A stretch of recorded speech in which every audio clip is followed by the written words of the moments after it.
और कोई हमारे बच्चा ने हमारी आँखों के सामने और काट दे और खा जाए और हमारी पार बसावा नहीं, तो हम क्या करेंगे? हम रोएंगे बैठकर, और वो टक्कर परमात्मा का टकराओगी जाके वो कराहट, और उसका फिर रिएक्शन होकर और फिर उसका बहुत ज्यादा मार बना करती है। 5 वक्त नमाज गुजारें करें शाम को खूना, और बिना बंदगी बोक बनेंगे रहें जुलम जुना। जैसे आज बकरे को काट खाया, फिर कभी बकरा मनुष्य बनेगा, वही आत्मा वही रूप, और वो बनेगा, वो खाने वाला बनेगा बकरा, वो फिर उसको काट के खाएगा। रहोगे जूनम जूना, अदले बदले देने पड़ेंगे, ये यहाँ का नियम है। और खरदे ही धरे अपला तुना, माटी लदे कुम्हार ढोए कुम्हार की। आचे हम कितने ही अपनी जान में गने, चाहे पैसे वाले हों और चाहे हम किसी प्रकार से अपने आप को सुखी मान रहे हैं, यदि परमात्मा का नाम नहीं लिया तो पशु दुनिया में जाना ही पड़ेगा। इस बात को अपना बेशक से पल्ले का गांठ लगा लेना। उसके बाद बताते हैं, वेद पुराण शास्त्र पढ़ दे कथा कहें चितला के। वेद पुराण शास्त्र पढ़ते और कथा कहें चितला के, और गीता जी का सार सुनावे मीठी बात बना के। महाभारत रामायण समझा के महिमा कहें उस काल करतार की। रामायण, महाभारत, गीता जी, चारों वेद, पुराण 18, 6 शास्त्र, ये काल भगवान तक ही जानकारी देते हैं, निरंजन तक, ब्रह्म तक की जानकारी है। और गीता जी में स्वयं कहता है मैं काल हूँ अर्जुन और सबके खाऊंगा। रामायण के अंदर भी भगवान विष्णु अवतार रामचंद्र जी आए, उस काल के दबाव से प्रेरणावश ऐसा कारण बना दिया कि नारद ने श्राप दे दिया, और नारद के श्रापवश भगवान रामचंद्र यानी विष्णु पूरा जन्म दुख पाकर गए। जिसके बच्चे कहीं, पत्नी कहीं और स्वयं कहीं, वो जिंदगी भर सुखी नहीं हो सकता, चाहे कोई भी क्यों ना हो। अगर कोई सुखी होता है तो आप ऐसा अपने ऊपर उदाहरण समझ कर देखना। आप कहीं हो, आपके बच्चों ने आप निकाल दो, आपकी पत्नी को निकाल कर देखो, और उसका ये नहीं मालूम कहाँ आसरा होगा। और गर्भवती, इससे बड़ा दुख इंसान को नहीं हो सकता। अब हम कहाँ समाधान दे देते हैं कि वो तो लीला कर रहे थे। लीला नहीं कर रहे थे, वो नारद जी का दिया हुआ श्राप भोग रहे थे। ये 3 ताप के अंतर्गत आता है। तुम कौन राम का जपते जापम, अर्थात मिटेना तीनों ताप। इन भगवानों के अपने ही 3 ताप के अंतर्गत किसी ऋषि का रुष्ट हो जाना, उसको श्राप दे देना, वो ये काट उसको खत्म नहीं कर सकते, स्वयं भोगना पड़ता है।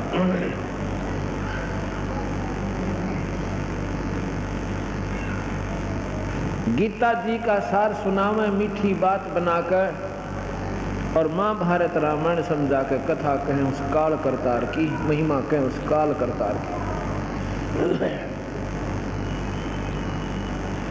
आपने गीता जी को सुना होगा। गीता एक अनमोल शास्त्र है इस ब्रह्मांड की। वेदों के बाद दूसरा नंबर गीता जी का आता है। वेद वो श्रेष्ठ शास्त्र हैं जो ब्रह्म तक की पूर्ण जानकारी देते हैं, पर आगे का बेरा कौन है। गीता जी भी ब्रह्म तक की उपासना, साधना, उसका प्रतिफल तक की जानकारी देती है। उस परम पिता परमात्मा का इशारा जरूर से, पर साधन पाने का नहीं है, विधि नहीं है।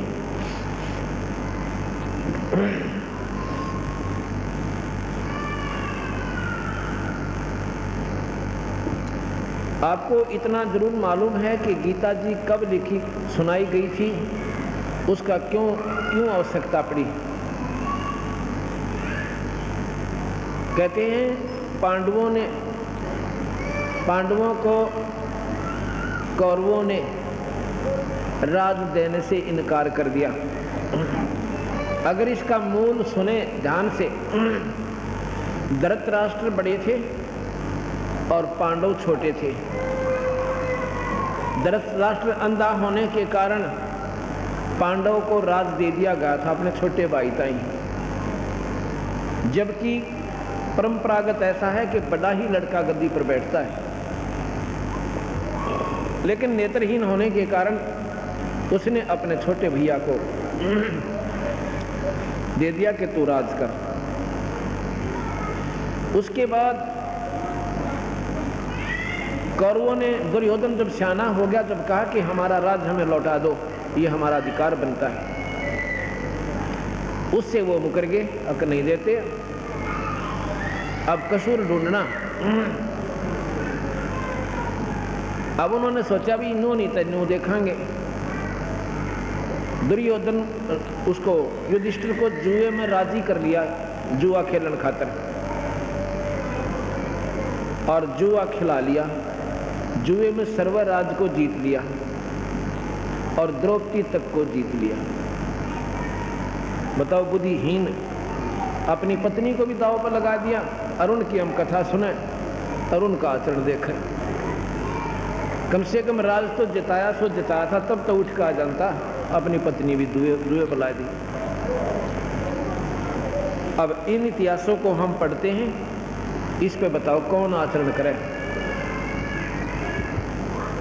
अब उन्होंने जुए में जीत लिया। अब पांडव कहते हमें राज दो। ये क्या बात हुई भाई, जुए में दुनिया आ रहे से, फिर कौन दे उसने वापस। अब देखना इसके मूल को, हम कहाँ अपने आप को सेटिस्फाई कर लिया, अपने आप को आधारित कर लिया भाई कौरवों का दोस्त था, पांडवों का कोई ना था। अब दोस्त तो यहाँ आप ही देख लेना किसका था। अब वो नाटक में हम कौन देते, हमने जुए में जीत रखा है। जुए में जीती हुई चीज ने कौन दे। आखिर में उनका झगड़ा होने लगा। भगवान कृष्ण ने कहा भाई झगड़ा ना करो दुर्योधन, इनको तू राज दे दे। वो कहने लगा जी राज नहीं दूं, हमने तो जुए में जीत रखा है। क्यों दे दूं राज, कि मैं खाला का घर से, और हमारा तो फंडामेंटल राइट है, तो हमारा जन्म सिद्ध अधिकार है। जब मेरे पिताजी राजगद्दी पर बैठे थे, बैठना चाहिए था, उन्होंने इंसानियत की कि पांडु को, मेरे चाचा को कुछ दिनों के लिए राज दे दिया, ये तो अधिकारी बन बैठे। अब नहीं दो, अब तो हमने जुए में जीत लिया। आ गया भाई, देख लो तारी मर्जी से, तो भाई भाई से लड़ो मत ना। दूसरी बार फिर जाता है कि दुर्योधन कोई बात ना, गलती हो जाया करे, थारे भाई से आपस में फैसला कर लो, लड़ाई अच्छी नहीं। फिर भी नहीं माना।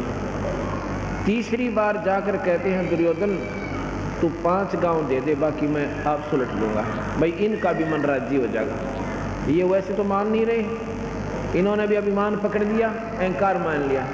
तो 5 गांव दे दे और इनको मैं अपने आप मना दूंगा। उसको भी मना कर दिया। फिर कहने लगा भाई देख लो थारी मर्जी, लड़ना अच्छी चीज तो होता नहीं, लड़ाई माड़ी चीजों से, इसमें ना जाने किसका सर्वनाश हो जाए। अगर मान ले दुर्योधन तुम ही हार जाते हो, फिर ये कतई जाएगा आपके हाथों से।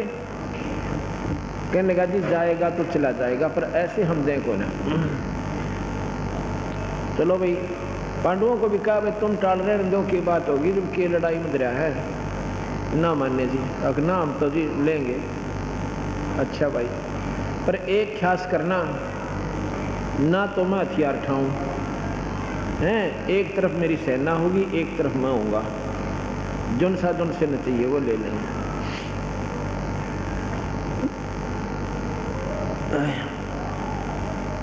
अब क्या होता है कि युद्ध के मैदान में आ जाते हैं, आमने सामने सेना खड़ी हो जाती है।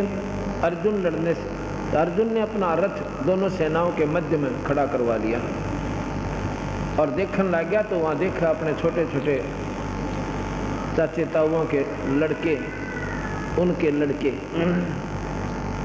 अपने भतीजे और बहनों के बटेऊ, रिश्तेदार जिनके साथ रोज खेलने जाया करते थे, बैठा करते थे, मीठी मीठी बात बतलाया करते थे, उनको देख कर एकदम शर्मिंदा हो जाता है। अपने विचार लाता है कि इन मासूमों को मारकर अगर मैं राजा भी बन गया तो मुझे क्या मिलेगा? इस खून से सने हुए राज के ठाठ से अच्छा तो हम भीख मांग कर खा लें तो भी चोखा है। अपने मन में संकल्प करके रथ के पिछले हिस्से में बैठ जाते हैं। वहां पर काल निरंजन, वो ज्योत स्वरूपी भगवान काल, 1000 भुजा का मालिक, जिसने 1 लाख जीव रोज खाने हैं, जिसे ब्रह्म की संज्ञा से जाना जाता है, उसने देखा कि बात बिगड़ गई।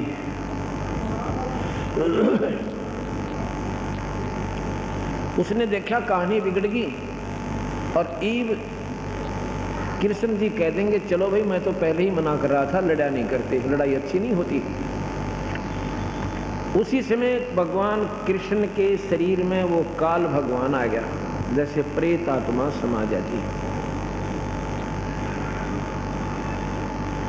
और भगवान कृष्ण ने तो नो भी नहीं मालूम तूने क्या बोला था उस महाभारत में, गीता के ज्ञान में। इसका प्रमाण बताऊंगा आपने। उसमें कृष्ण को तो ये नहीं मालूम मैंने क्या कहा था। तो उसमें काल भगवान प्रवेश कर जाता है। प्रवेश कर जाता है तो फिर कहता है कि अर्जुन तू भाई खड़ा हो जा, देखो अक्षत्रिय धर्म को भूल रहा है, ये अच्छी बात नहीं है? और जो अगर अक्षत्रिय ऐसे ही अपने कर्म से गिरने लगेंगे तो ये संसार में कैसे बात बनेगी।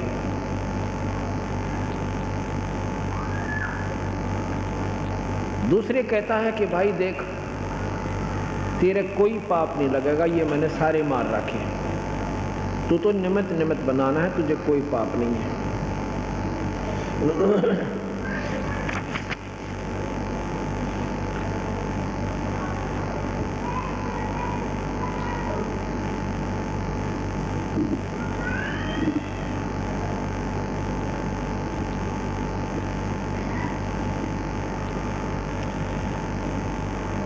अठारहवें अध्याय के 66वें श्लोक में कहा कि संपूर्ण धर्मों को अर्थात संपूर्ण कर्तव्य कर्मों को मुझ में त्याग कर तू केवल मुझ सर्वशक्तिमान सर्वाधार परमेश्वर की शरण में आ जा, मैं तुझे संपूर्ण पापों से मुक्त कर दूंगा। तू शोक मत कर, डरे मत ना, काली ना माने, तेने सारे पाप काट दूंगा, तेरे कोई पाप तुझे नहीं लगेगा।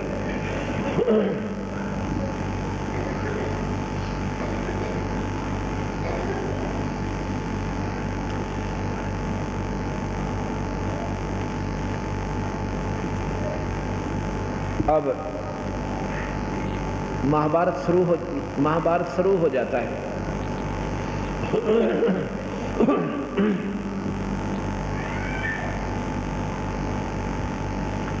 महाभारत शुरू हो जाता है, कौरव हार जाते हैं, पांडव विजयी हो जाते हैं।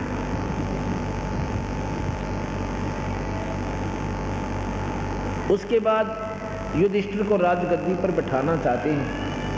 युधिष्ठिर राजगद्दी पर बैठने से मना कर देता है, कहता है क्यों नहीं बैठ रही? और कृष्ण जी कहते क्यों नहीं बैठते गद्दी पर? कि मैं कल सुबह सुबह और गंगा पे स्नान करने गया था अपने, तो वहां देख रहा था मेरे कुल की औरतें, दुर्योधन और की रानियां, 101 भाइयों की पत्नियां और उनके मासूम बच्चे वहाँ पर रो रहे थे और बिलक रहे थे। उनकी जो कराहट थी रोने की अब मेरे हृदय से उतर नहीं रही। ऐसे ऐसे करोड़ों बहन और भाई, ना जाने कितने मासूम बच्चे, उनकी पत्नियां करलाट माच रहा होगा, जो युद्ध में मारे गए, उनकी बद्दुआ सारी मुझे लगेगी अगर मैं राजगद्दी पर बैठ गया। मैं इस राजना कभी नहीं करूँ। कृष्ण जी ने बहुत समझाया। आखिर मैंने बोला भाई एक काम करो, देखो राजा लोग ऐसे ही करते आए हैं, एक यज्ञ करो। यज्ञ करने से तुम्हें पाप नहीं लगेंगे जो युद्ध में किए थे। एक साधारण यज्ञ करवाई, युधिष्ठिर गद्दी पर बैठ गया। कुछ दिनों के बाद क्या हुआ, युधिष्ठिर जी को बहुत बुरे बुरे स्वप्न आने शुरू हुए। स्वप्न में क्या देखता है कि कटे हुए सिर, बिना शीश के धड़, और ऐसे मेरे मकान में घुस रहे हैं और ना जाने कितनी बहनें विलाप कर रही हैं और अपने पतियों की लाशों के ऊपर अपनी चूड़ियां फोड़ रही हैं, अपनी मांग पूछ रही हैं, कोस रही हैं राजा को। ये कोई सीमा की लड़ाई नहीं थी जिसमें वीर गति प्राप्त हो जाते। ये तो दो भाइयों का बंटवारा था और उस बंटवारे पर लठबदवार दुनिया मरवा दी।